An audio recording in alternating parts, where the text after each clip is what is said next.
वक्रतुंड महाकाय सूर्यकोटि समप्रभ निर्विघ्नं कुरु मे देव सर्वकार्येषु सर्वदा। सरस्वती नमस्तुभ्यं वरदे कामरूपिणी विद्यारंभं करिष्यामि सिद्धिर्भवतु मे सदा, सिद्धिर्भवतु मे सदा। प्रारब्ध हो प्रफुल्लित तो अंत प्रफुल्लित होता है, मध्य रहे लड़ते जो वीर उनका तेज अतुलित होता है। हमारे लिए प्राण देकर वो वीर अमर हो जाते हैं और हमारे लिए उन्हें सुनने का समय बचाना मुश्किल होता है। ऐसे संवेदनहीन समाज की संवेदना जगाने आया हूँ, भारत वीरों के समक्ष वीरों की कहानी लाया हूँ, वीरों की कहानी लाया हूँ।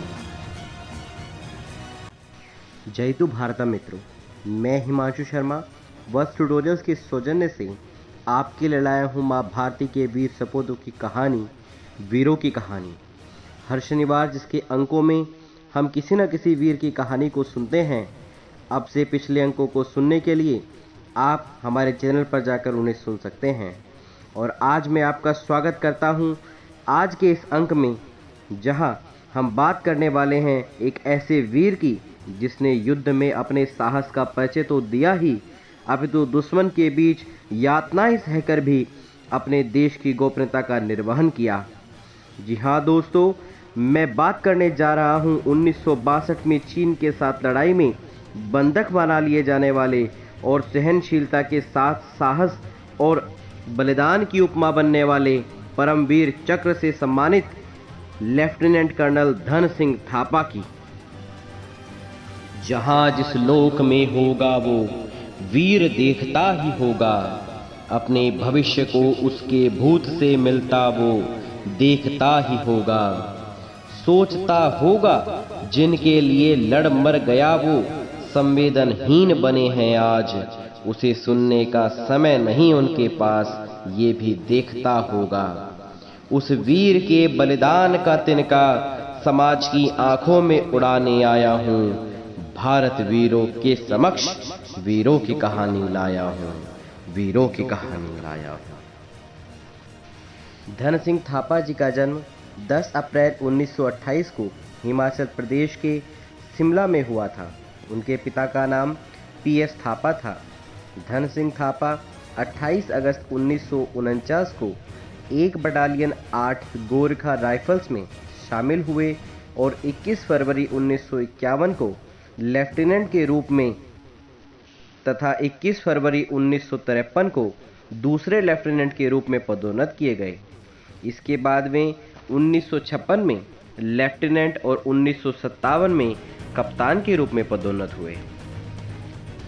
वीर मेरा साहसी है, कमजोर नहीं कभी पड़ता है। हाँ, सूर्य है, कभी डूबता है तो कभी चढ़ता है, पर सैनिक है रणधीर बड़ा, ये भूल न जाना प्यारे तुम।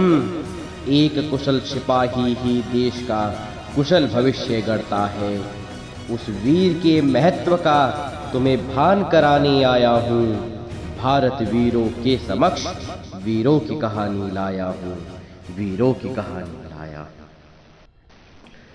1962 में भारत और चीन के बीच हुए युद्ध के दौरान मेजर धन सिंह थापा लद्दाख में एक अग्रिम चौकी की कमान संभाल रहे थे। 20 अक्टूबर को गहन तोप खाने और मोर्टार बमबारी के अधीन होने के बाद चीनियों द्वारा भारी ताकत से हमला किया गया। उनकी वीरतापूर्ण कमान के तहत बहुत अधिक संख्या में पोस्ट ने हमले को विफल कर दिया, जिससे हमलावरों को भारी नुकसान हुआ। तोपखाने और मोर्टार फायर से भी भारी गोलीबारी के बाद दुश्मन ने फिर से बड़ी संख्या में हमला किया। मेजर थापा के नेतृत्व में उनके लोगों ने इस हमले को भी दुश्मन के भारी नुकसान के साथ खदेड़ दिया। चीनियों ने तीसरी बार हमला किया। अब पैदल सेना का समर्थन करने के लिए टैंकों के साथ पहले के 2 हमलों में पोस्ट को पहले ही बड़ी संख्या में लोग हताहत हो चुके थे। हालांकि संख्या में काफ़ी कम होने के बावजूद यह आखिरी तक बना रहा जब यह अंततः दुश्मन की भारी संख्या से आगे निकल गया, मेजर थापा अपनी खाई से बाहर निकले और चीनी सैनिकों द्वारा अंततः पराजित होने से पहले कई दुश्मनों के साथ आमने सामने की लड़ाई में दुश्मनों को मार गिराया।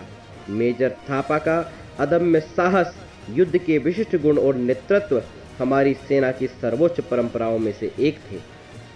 परंतु दुर्भाग्यवश इस हमले के बाद मेजर थापा को चीनी सैनिकों द्वारा बंदी बना लिया गया।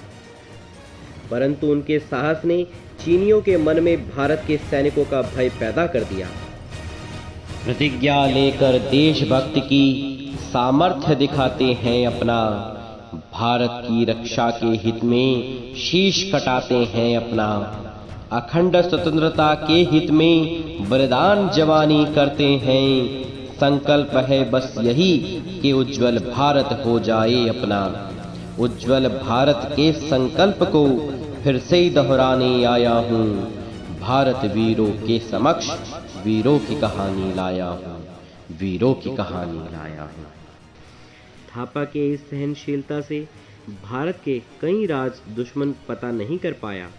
इसके बाद युद्ध विराम होने पर थापा को मुक्त करा लिया गया। उनके इस अदम्य साहस के लिए उन्हें 20 अक्टूबर 1962 को परमवीर चक्र से सम्मानित किया गया और इसके बाद 1964 से 1970 के बीच उन्हें लेफ्टिनेंट कर्नल के पद पर पदोन्नत कर दिया गया। 30 अप्रैल 1980 को वे सेवानिवृत्त हुए और 6 सितंबर 2005 को उनका दुखपूर्ण निधन हो गया। उनकी यादें देश में सदा बनी रहेगी, वे हमें सदा याद रहेंगे। ऐसे वीर सैनिकों के कारण भारत की अस्मिता बनी हुई है। ऐसे वीर सैनिकों को शत शत नमन है, शत शत नमन है, शत शत नमन है।